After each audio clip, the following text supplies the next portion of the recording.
وإلى عاد أخاهم هودا قال يا قوم اعبدوا الله ما لكم من إله غيره إن أنتم إلا مفترون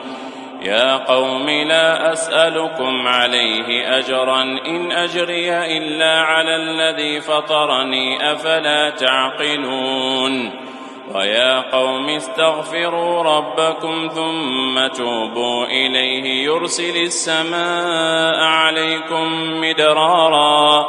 ويزدكم قوة إلى قوتكم ولا تتولوا مجرمين قالوا يا هود ما جئتنا ببينة وما نحن بتاركي آلهتنا عن قولك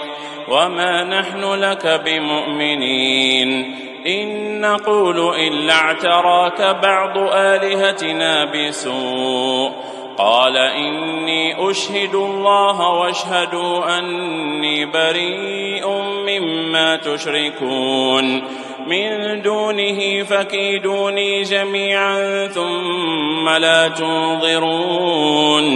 إني توكلت على الله ربي وربكم ما من دابة إلا هو آخذ بناصيتها إن ربي على صراط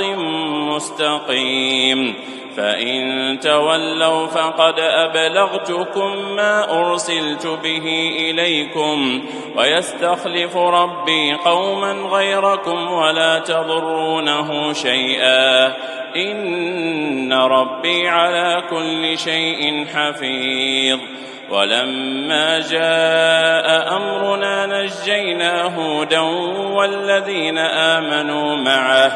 نجينا هودا والذين آمنوا معه برحمة منا ونجيناهم من عذاب غليظ وتلك عاد جحدوا بآيات ربهم وعصوا رسله واتبعوا أمر كل جبار عنيد وأتبعوا في هذه الدنيا لعنة ويوم القيامة ألا إن عادا كفروا ربهم ألا بعدا لعاد